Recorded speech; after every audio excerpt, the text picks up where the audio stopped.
The dust has settled out of the New York Gamers' Choice Regional, and that is Rika standing at 3rd place after Swiss? Holy moly!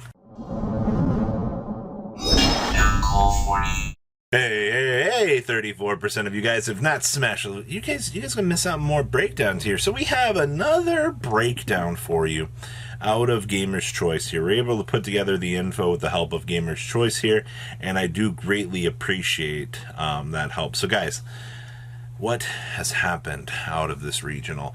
4 tier elements! Boy, you know I say this all the time, but like, come on. Alright, like, this doesn't shock me to see that tier is still on the top of the apex out here. Yeah, it is. It is really annoying at this point, but that's just your conversion turnover here. Now, the other things that we care about. We also had a sprite in Top Cut, which is kind of interesting. Not really. I figured that you would see more sprite conversion turnover as of late, but I mean, with tier being so far ahead, sprite just kind of looks like it's a rogue deck at this point for some of these regionals. We also had Fallen of Albaz, good stuff. So, you know, all of the fusion good stuff that you've kind of come to know and love out of, you know, these events definitely isn't anything, you know, really short of anything amazing. So I think that that's actually kind of interesting to see out here what we're kind of pulling together still for this. So good stuff at the end of the day. I'm not surprised to see that. We also had Sword Soul doing well. I think that's the thing that also pretty much shocks me at the end of the day is Sword Soul has been really climbing back up out of the abyss here. And I think that that's very, very good to see. Just the continuous grind that Sword Soul's been having is good. And then we also had Eureka, Sun, Aval, planting good stuff back at it again here. I think it's very good to see that the power of plants continues to kind of climb back up here and showcase, you know, some sort of power out here in the format. So that's good stuff. All right, we're going to pass on over so you can see the deck list here. All right, winning the regional here is none other than good old standard tier elements. This doesn't shock me at this point. Every time we make these videos, you're always going to see what looks like the most cookie cutter of cookie cutter variations for this deck. 1 standard Agido, 7 copies of Bysteals. I mean, that's a wrap on the main deck. Obviously, I think maybe double Scream is kind of interesting. Like I said, we've seen a lot of these builds out here. We'll kind of like rotate between 1 Scream to 2 Screams. We all scream for ice cream. And then, of course, triple Zombie World with the 1 Necro Banshee. Wow, we were really packing it in here for this. That's actually kind of interesting, just like the power here, turnover, that they want to see for this. So, once again, you don't get a... Oh, we're citing a Diviner of the Herald. Yeah, we are. That's actually... I think that's one of the more interesting things to kind of take a note for out of this list. So, good stuff here. I see subtle changes here. So we're playing one Meta Noise, okay, and 1 Solic, okay, 1 Agido, 7 Bysteals in the main deck.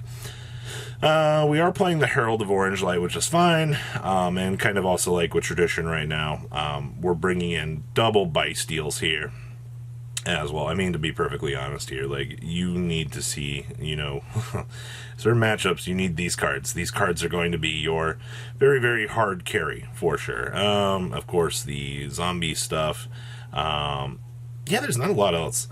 Maybe the, you might find citing, like, 2 more talents a little bit weird, but, like, in certain matchups, I feel like that this is going to help you out a lot more than certain other things. So I don't know, I think that this is definitely worth mentioning here, just the inclusion of this when you can actually side deck main deck cards that could win you games. All right, next up here we have, okay, so there's the Cactus Bouncer. I just want to say that anytime I see the Cactus Bouncer show up and do its thing, it is absolutely hilarious at the end of the day. Like, this card is genuinely the MVP. Of course, we're playing the 2 copies of the Sunseed Loki. Please do not try to bulk down on any more of these. You are going to regret it, because these cards are the absolute brickaroos for sure. The other, like, real big things out of this, I mean, like, we're main decking the rivalries so we can actually floodgate our opponent out. A majority of what this deck, what I feel like this deck wants to do, is pretty streamlined at this point. You got to remember, your whole objective of playing this deck is to make sure that you can control the tempo of the game through your plant engine, and this deck has a pretty strong chance at controlling the game. That's why you do see this as a very strong rogue pick. All right, Fallen of Albaz. Oh, we are playing some sort of tier element cards in our deck. Oh man, I thought we were free. Well, this still technically is a Fallen of Albaz deck with, why would you not play 5 of these main deck? Like, I feel like you do, because your entire deck is just fusion, go, go, go, go, go, go. So having access to the tier monsters in the deck just makes your combo lines all the stronger, in my personal opinion. So that's like some really big things to consider with this, is even though you're going to look at these cards and you're going to go, they detour from, no, they don't. It all works together. Main deck and the triple super polys is fine. 6 Bice deals with the 1 Lubellion, and then the 1 Branded Regained, actually with the 1 Branded Beast as well. It's kind of nice. Outside of that, the rest of this is going to feel, what I would say, very, very standardized at this point. The effect veiler is kind of interesting. This card gains a lot more high impact as the format goes. Next up is... Oh, hi. We're playing Cyberstein. I've seen this show up before. This isn't anything like too crazy new in terms of innovation, but this is just kind of one of those things. It's like, you can pay 5,000 life points, and then you can blow your opponent out with this card. Like, it does do some really weird things. Is it going to be something that's going to come up all the time? No, but it is definitely something spicy that is definitely built on into the showcase of power for this deck. Outside of this, tier's going to do standard tier things. This is what we were talking about earlier, where a lot of these decks are going to focus on the 1 Scream versus, not having an ample amount of access to these. And then, of course, we're main decking 5 Bice deals, citing the other chunk of them. So you do have access to as many Bice deals as you really think that you're going to need for this. So glad to see Cyberstein getting some actual love out here. Next up is Sword Soul. Gosh, look at that.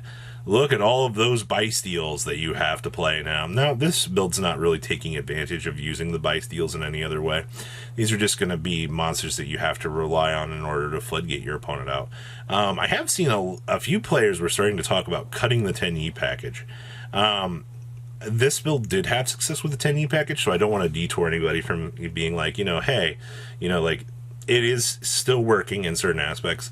We're still side decking the D shifters. Kind of have to at this point. Like, with how bad the format has kind of warped itself, you do kind of have to rely on Shifty Friend here in order to keep the game plan rolling here. So, definitely, this perfectly makes sense, unfortunately. Outside of that, once again, Sword Soul, a lot of these main decks are going to feel very much the same after you've stared at like 100 of these. Yeah, it all kind of comes together. Show me oh, hey, it's our sprite list. Hey, first of all, I love the fact that the Nimble package is the only way to play this deck now. The fact that Sprin goes ahead and drops the Nimble Angler, you put a big ol' smile rue on your face, and then you just laugh at your opponent as you go chug, chug, chug, chug, chug, chug, chug, and then your opponent's just like, oh, there's nothing I can do about this. Standard full sprite package. We are main decking 1 Double Cross, though. This is actually kind of interesting. Double Cross disappeared from, like, the face of the planet. Like, nobody wanted to touch this thing. And the fact that, we kind of turn around here and go, oh, hey, it's back. Definitely is an amazing card. I love the fact that you can do so much with this card and put your opponent in such a bad position because of this. Also, it's, in-house searchable, thanks to our dear friend Jet here. So, definitely nice to see the utility toolbox options definitely come together for this. And our last list out of this regional is, oh boy, yep, 1 copy of Vegito. We have 1 copy. We're actually main decking the Viner.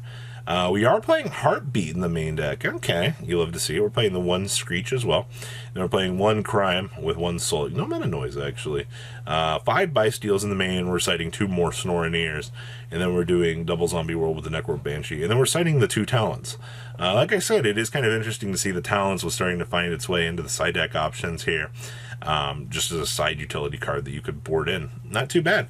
So what do you guys think about the Gamer's Choice regional breakdown? Please leave a comment down below, tell me what you guys think, and I will see your beautiful faces back here later in the day, guys. Peace. Patrons, thank you.